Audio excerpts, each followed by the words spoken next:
Hello everyone, I welcome you all at अधिष्ठान IAS. अधिष्ठान IAS में आपका स्वागत है। देखिए, शेख हसीना और भारत का रिलेशन एक बहुत ही गहरा रिलेशन है।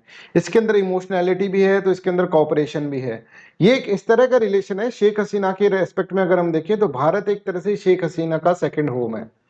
50 साल की इनकी दोस्ती है भारत और शेख हसीना की। बहुत सारी गवर्नमेंट्स आई पर ये दोस्ती कभी नहीं टूटी है। राइट, आज भारत का दोस्त जो है बहुत ही गहरे संकट के अंदर है। आपको पता है बांग्लादेश के अंदर बहुत बड़ा एक प्रोटेस्ट चल रहा था, एंटी रिजर्वेशन का प्रोटेस्ट।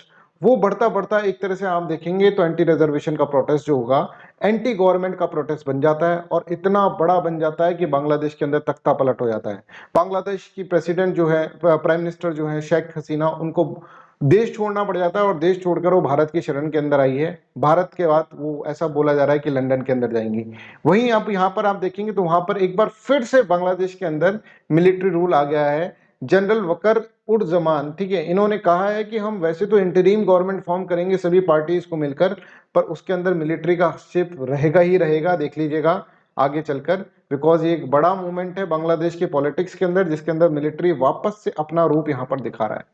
आज हम इस वीडियो के अंदर ये नहीं समझेंगे कि क्या रीजन रहा इसके प्रोटेस्ट का, वो तो आपने हर कहीं देख ही लिया होगा। आज हम देखेंगे ये रिलेशनशिप, ये इंडिया और शेख हसीना का रिलेशनशिप, ये आज का रिलेशनशिप नहीं है, 50 साल पहले की एक गहरी दोस्ती है, उसके बारे में हम समझेंगे। और उसके बाद आपसे क्वेश्चन पूछेंगे, आपकी डिप्लोमेसी भी इसके अंदर चेक की जाएगी कि क्या भारत को अपनी दोस्त का साथ देना होगा। पहले देखते हैं इनकी दोस्ती। देखिए, मंडे को शेख हसीना और शेख रहाना भारत की धरती के ऊपर लैंड करी, दिल्ली के अंदर लैंड करा। बट इससे पहले ऐसा ही एक और मंजर हुआ था 1975 के अंदर।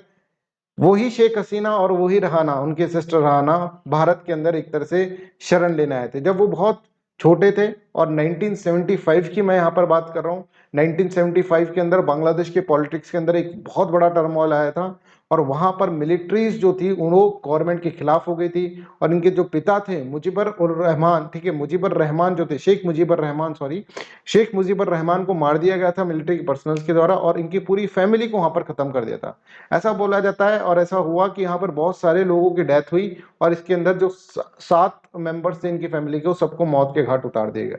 इनकी फैमिली के अंदर अगर आप देखेंगे तो ये क्यों बच गई फिर हसीना, शेख हसीना, बिकॉज शेख हसीना और रहाना उस वक्त जर्मनी के अंदर थे और इस कारण से वो बच गए।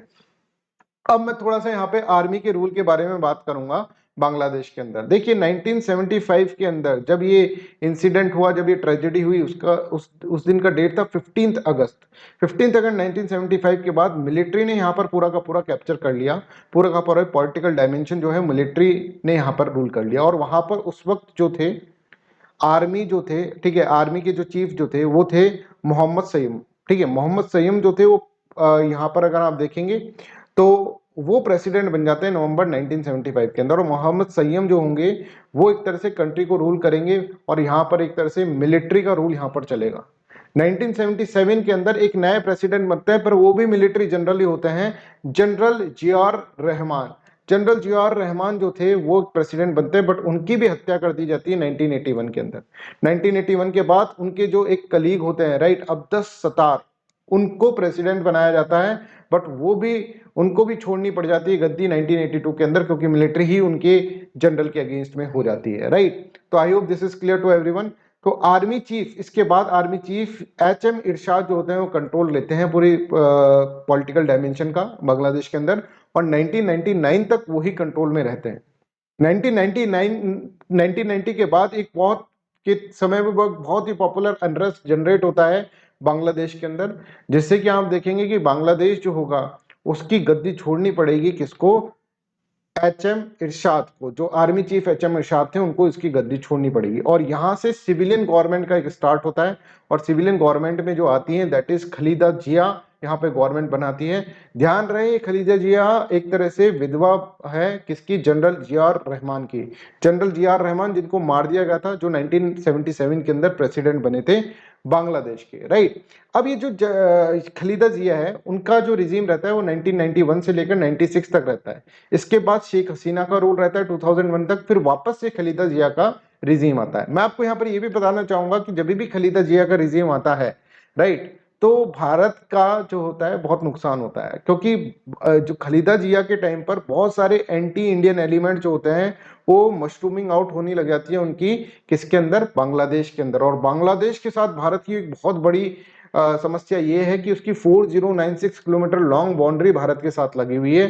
तो अगर उसके अंदर कुछ भी अनरेस्ट होगा तो बहुत सारे लोग जो होंगे वो क्या होंगे, वो भारत के अंदर एज ए रिफ्यूजी आएंगे, जो कि हमने 1971 के वॉर ऑफ लिबरेशन के अंदर देखा। सेकेंड इंपॉर्टेंट थिंग, अगर मान लीजिए वहां पर एंटी इंडियन सेंटीमेंट्स चले रहेंगे तो हमारी बॉर्डर सिक्योरिटी जो होगी वो खतरे में पड़ जाएगी। और मैं आपको बता दूं, यहाँ पर हमारे बहुत सारे north eastern state, 4 north eastern state जो है बांग्लादेश के बॉर्डर से है, और इनके अंदर वैसे ही बहुत स्टेशनिस्ट टेंडेंसी रहती है, इससे हमारी सिक्योरिटी और सेफ्टी को खतरा होगा, राइट। ये तो कुछ बात मैंने इसके अंदर कर दी। आगे की कहानी बांग्लादेश की इस तरह से चलती है। देखिए, अगर आप देखेंगे कि 2006 के अंदर जो खलीदा जिया, जब उसकी एक तरह से गवर्नमेंट की हेड थी, राइट, तो उसके अंदर खलीदा जिया को यहाँ पर मिलिट्री क्या कहती है कि मिलिट्री उनके खिलाफ हो जाती है और कहती है कि भाई इनको यहाँ पर हटाया जाए और एक इमरजेंसी डिक्लेयर कर दी जाए, राइट। तो यहाँ पर देखिए वापस से मिलिट्री का इंटरफेरेंस होता है बांग्लादेश की पॉलिटिक्स के अंदर। और following widespread unrest at the end of Khaleda's term 2006, the military asked then president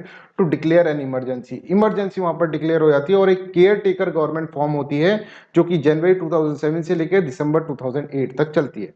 इसके बाद वापस से अगर आप देखेंगे तो शेख हसीना जी का रूल आता है, और उसके बाद से अभी तक 2008 से लेकर 2024 तक शेख हसीना का ही रूल यहां पर रहता है। आई होप दिस इज क्लियर। ये इस 15 साल के अंदर क्यों मिलिट्री का इंटरफेरेंस नहीं हुआ, वो इसलिए नहीं हुआ बिकॉज सुप्रीम कोर्ट ने एक तरह से मिलिट्री की पावर्स को बहुत कम कर दिया था। जो भी लीगल लूप होल से जिसके थ्रू मिलिट्री क्या करती थी, एक तरह से तख्ता पलट कर देती थी, उसको उन्होंने सुप्रीम कोर्ट ने कॉन्स्टिट्यूशन से निकाल दिया था और एक सेकुलर प्रिंसिपल के ऊपर बांग्लादेश का कॉन्स्टिट्यूशन बना। अब आइए वापस से कहानी और वापस से दोस्ती की बात करते हैं शेख हसीना और इंडिया की। शेख हसीना 1975 में जब भारत आई तो भारत ने उनको बहुत सम्मान दिया, भारत ने उनको बहुत बड़ा एक शरण दिया। एक तरह से भारत उनके लिए एक घर की तरह वहां पर हुआ, एक प्रोटेक्टेड हाउस, सेफ हेवन की तरह वहां पर हुआ। और वहां पर उस वक्त प्रणब मुखर्जी जो थे वो बहुत बड़े लीडर थे कांग्रेस के, राइट, जो बाद में प्रेसिडेंट भी बने हमारे देश के। उन्होंने एक तरह से वहां पर लोकल गार्जियन की भूमिका निभाई। एक तरह से इनकी जो वाइफ थी सुवीरा सुवीरा मुखर्जी, उन्होंने क्या करा, उन्होंने एक तरह से इनको अपने रिलेटिव की तरह माना। एक इंपॉर्टेंट स्टेटमेंट भी उन्होंने दिया था, उन्होंने एक बार हसीना जी को इंट्रोड्यूस करा था उसकी रिलेटिव की तरह कि ये हमारी एक तरह से घर की रिलेटिव है। तो उनको एक तरह से घर मिला जिसके अंदर एक लोकल गार्जियन प्रणब मुखर्जी के रूप में उनको यहाँ पर मिले। फिर इसके बाद अगर आप देखेंगे तो हसीना जी की गवर्नमेंट की स्टेबिलिटी हुई, और यहाँ पर उस वक्त कांग्रेस की गवर्नमेंट चल रही थी 2008 के अंदर जब वो प्रेसिडेंट बनी, और कांग्रेस की गवर्नमेंट ने भी उनको बहुत सपोर्ट करा। यहां पर आपको यह भी समझ में आना चाहिए कि मनमोहन सिंह ने उनको बहुत सारी ह्यूमैनिटेरियन एड और असिस्टेंस भी दी, जो कि बांग्लादेश के ग्रो करने के काम आई।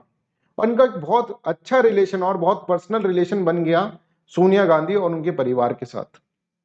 आप देखते हैं जून 6 के अंदर अभी जब शेख हसीना जी आई थी यहाँ पर, तो उन्होंने एक तरह से वो राहुल गांधी, सोनिया गांधी, प्रियंका गांधी, इन सब से मिली थी। इंदिरा गांधी के साथ भी इनका बहुत अच्छा रिलेशन था, बिकॉज इंदिरा गांधी वही थी जिन्होंने वार ऑफ लिबरेशन में बांग्लादेश की बहुत हेल्प करी थी, और एक तरह से बांग्लादेश को एक तरह से आज़ादी दिलाई थी पाकिस्तान से, और बांग्लादेश बनाया था पाकिस्तान से अलग कर कर। और वहां पर आपको ये भी ध्यान रखना चाहिए कि मुजीबर रहमान भी बहुत ज्यादा मानते थे इंदिरा गांधी को। तो जब ये यहाँ पर आती है 1975 के अंदर, तो इनको एक फील, होमली फील कराया जाता है, ठीक है, और इनको बहुत ही अच्छा लगता है भारत के अंदर, और इसके लिए वो बहुत ग्रेटिट्यूड फील करती है भारत के प्रति, राइट। तो आप यहाँ पर देखिए, इस अर्ली एक्सपीरियंस से left N indelible impact on Hasina and she develop a deep gratitude for the Indian leadership and it's people. इसके बाद आप देखेंगे हर कैसी भी गवर्नमेंट रही हो, राइट, उन्होंने, अगर शेख हसीना बांग्लादेश के अंदर प्राइम मिनिस्टर हैं, शेख हसीना हेड कर रही है बांग्लादेश को, तो उनके हमेशा भारत की तरफ से बहुत अच्छा कॉपरेशन मिला है। हम देखेंगे कि 2014 तक उनको बहुत अच्छा सपोर्ट मिला, 2008 से लेकर 2014 के बाद। 2014 के बाद जब कांग्रेस गवर्नमेंट हटकर बीजेपी की गवर्नमेंट आई, तो नरेंद्र मोदी जी ने भी उनको बहुत अच्छा यहाँ पर रेस्पेक्ट दिया और बहुत अच्छा उनके रिलेशनशिप्स बने, right. I hope this is clear to everyone.